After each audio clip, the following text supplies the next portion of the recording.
ressort d'une rencontre comme ça? Quel est le sentiment qui prédomine? Il y a de la satisfaction quand même d'avoir eu cette réaction, mais on arrive finalement à mener, on se fait reprendre de la manière la plus idiote qui soit peut-être, et puis on finit par perdre. On jongle avec les sentiments. Ouais, la façon que le match a été embarqué, on peut se considérer content d'avoir été chercher un point. Un point, c'est un point. C'est un match qu'on n'a jamais maîtrisé. Un match, il y a eu des largesses défensives des deux côtés. Hein. On a marqué 2 buts sur les échappés, donc il y a eu des erreurs défensives des deux côtés. On marque 2 buts contre notre camp. Ça n'arrive pas souvent, mais c'est arrivé 2 fois ce soir. Puis après ça, il y a un peu d'amertume parce qu'on avait repris le match en main et ils égalisent à la fin. Et le but à 4 contre 4 en surtemps, il y a aussi d'amertume. Matt Carter, énième turnover à la ligne bleue offensive. Hein. On regarde ce qui se passe dans notre zone après, parce que c'est là qu'on prend le but, mais il a le plein contrôle du palais, puis au lieu de déborder, il essaie de dribbler à l'intérieur et perd le puck, ça revient contre nous, puis ça rentre. Quoi. Il va falloir déjà être un peu plus sécuritaire avec le palais à la ligne bleue offensive, prendre moins de risques, parce que on se retrouve à défendre beaucoup trop. On pourrait se faciliter la tâche en allant jouer derrière leurs défenseurs, mais bon, c'est comme ça. Et puis c'est le 2e match consécutif où on se fait quand même dominer physiquement sur le 3e tiers. J'ai trouvé qu'on a été la meilleure des 2 équipes sur les 2 premiers tiers. On a manqué de réussite au premier tiers. Je trouve que sur les 40 premières minutes, c'est quand même nous qui nous sommes créés les meilleures occasions. Mais sur le 3e, on a eu de la difficulté sur les duels 1 contre 1. On a perdu beaucoup de duels. Et ils ont terminé très fort. Justement, les 3e tiers, c'était il y a encore pas longtemps un énorme point fort, parce que c'est souvent là qu'on faisait la différence. Alors, est-ce que tu as une explication justement qu'aujourd'hui ça devienne un petit peu plus compliqué? Est-ce que c'est cette charge de travail que tu as mis en place dès que le play-off était acquis? Est-ce que tu arrives à l'analyser aussi de ce côté-là? Peut-être qu'il y a un peu de ça.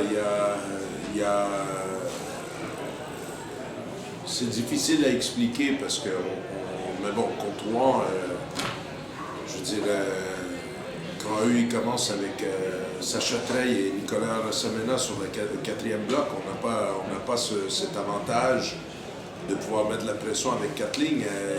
Ils ont beaucoup de qualité dans leur effectif, c'est une grosse équipe.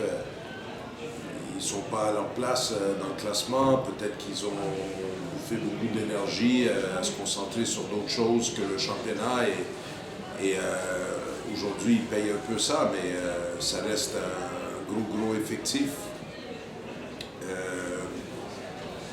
C'est difficile à expliquer. On sait que ça va être compliqué jusqu'à la trêve. On va essayer d'aller chercher le plus de points possible. Déjà s'assurer une place dans les 4 premiers. Et puis après ça, il y a déjà en programmation, même au détriment de la finale de la Coupe de Ligue, mais il y a 5 jours de congé, parce que je pense qu'on va en avoir besoin. Je sens quand même depuis 4 matchs beaucoup moins de vivacité dans l'équipe. On le voit, on joue avec un peu moins de confiance.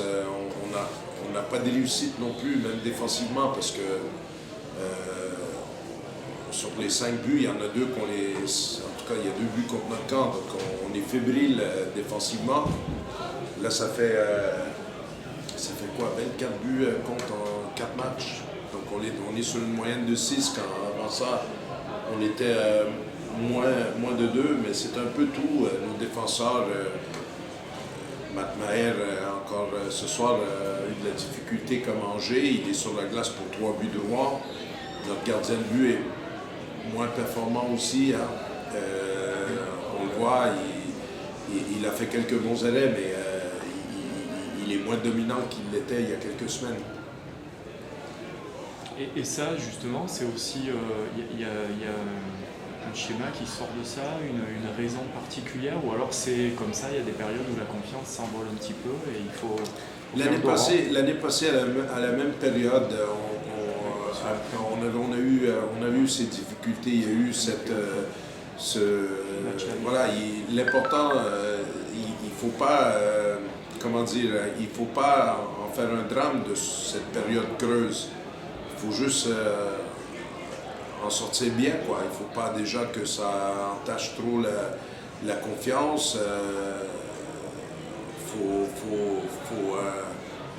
Faut jouer simple. Il faut continuer à travailler et on n'est pas dans, on joue pas avec éclat.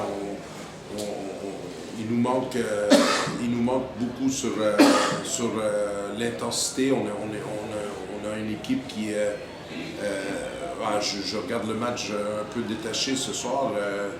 Je vois qu'on a travaillé très fort, mais j'ai l'impression que Rouen marque des buts sans même pas se forcer, quoi. Ils ont... le dernier but, c'est presque un tir pour faire un Champions League. Oui, mais il y a ça, il y a le but que Teddy met dedans involontairement. Voilà, c'est une équipe qui a énormément de qualité et il faut juste voir qu'avec l'effectif ils ont eu encore une fois, Rouen encore une fois cette année, a beaucoup moins de blessures que les autres équipes parce que je pense qu'ils jouent à l'intérieur de leur capacité, de leurs limites, ils ne sont pas au taquet. Ça ne veut pas dire qu'ils ne se donnent pas sur la glace, mais ils jouent avec une plus grande maîtrise. Et nous, si on n'arrive pas à prendre le dessus au niveau de la vitesse et l'intensité, c'est compliqué. On a travaillé très fort ce soir. Je trouve qu'on n'a pas, nos efforts n'ont pas été bien récompensés. Puis on n'a pas été malin. Encore une fois, je pense que là, je dirais, le dernier but, je suis contrarié parce que voilà, à 4 contre 4, quand il a le palais, on est en train de faire le changement, tout ce qu'il a à faire, c'est déborder. Et puis c'est compliqué, c'est essayer un dribble impossible, peut-être parce que, voilà, en tout cas, je ne veux pas rentrer dans les détails, là. C'est un joueur qui me déçoit énormément ce temps-ci. Puis c'est notre top scorer, donc... Coach, le joueur le plus important, c'est finir dans les 4 ou gagner la Coupe de Ligue. Est-ce que vous avez un objectif prioritaire par rapport à ce que vous allez faire? Non, là, il nous reste 3 matchs. Notre objectif, c'est d'être dans les 4. Hein? Donc ça va être un objectif. La Coupe de la Ligue, c'est un objectif. Et les playoffs, c'est un autre objectif. Je dirais que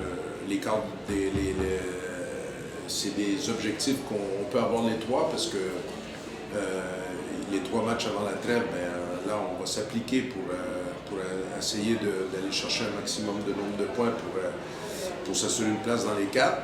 Après ça, la Coupe de la Ligue, c'est une finale, c'est 60 minutes, c'est une opportunité.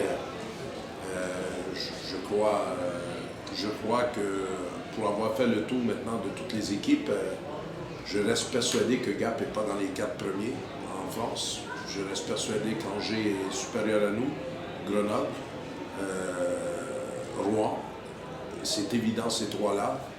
Et puis Épinal, il ne faut pas oublier que si on leur redonne les 3 points qui leur a été enlevés comme pénalité, ils sont devant nous. Donc on est un outsider. On est pour moi aujourd'hui peut-être la 5e force en force. C'est notre place. C'est notre place vu la qualité de notre effectif.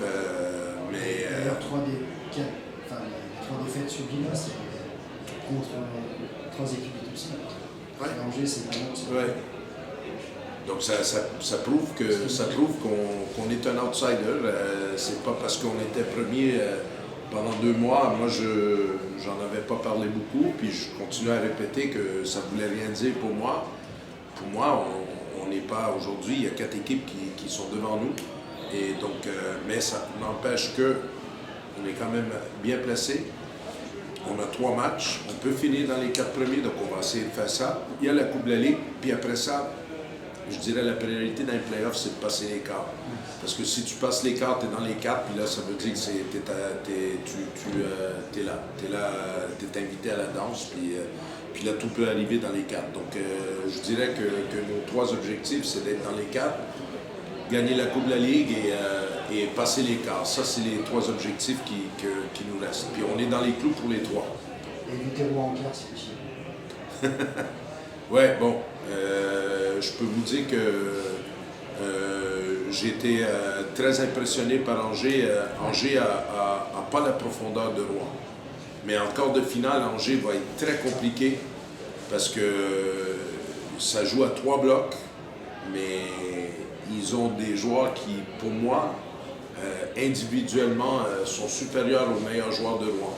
C'est la seule équipe que vous avez pas battue, ça? Ouais, mais voilà, moi je pense que déjà, Maxime Lacroix, c'est le joueur le plus dominant en France aujourd'hui. Contre nous, à Angers, il a joué au-dessus de 30 minutes. Il n'y a aucun joueur en France aujourd'hui qui est capable de faire ce que ce garçon-là fait. Il est centre de première ligne, il est première unité de power play, puis première unité d'infériorité. Il n'y a personne qui a cette charge de travail-là, ces responsabilités-là. Et puis, il est très dominant. Puis à côté, ben voilà, je veux dire, on a joué contre eux. Leur 3e ligne, c'est Braden Walls, Albert et Cody Campbell. Je ne sais pas s'il y a une autre équipe en France qui a une 3e. Ils n'ont pas une carte. D'après moi, pour aller jusqu'au bout, Angers va avoir un problème parce que s'ils perdent 1 ou 2 joueurs, ils sont en difficulté par contre. Ils n'ont pas de profondeur. Mais normalement, en quart, ils vont être très compliqués parce qu'ils vont être capables de passer à travers avec 3 lignes. Ils vont peut-être avoir un peu plus de difficultés en demi et en finale.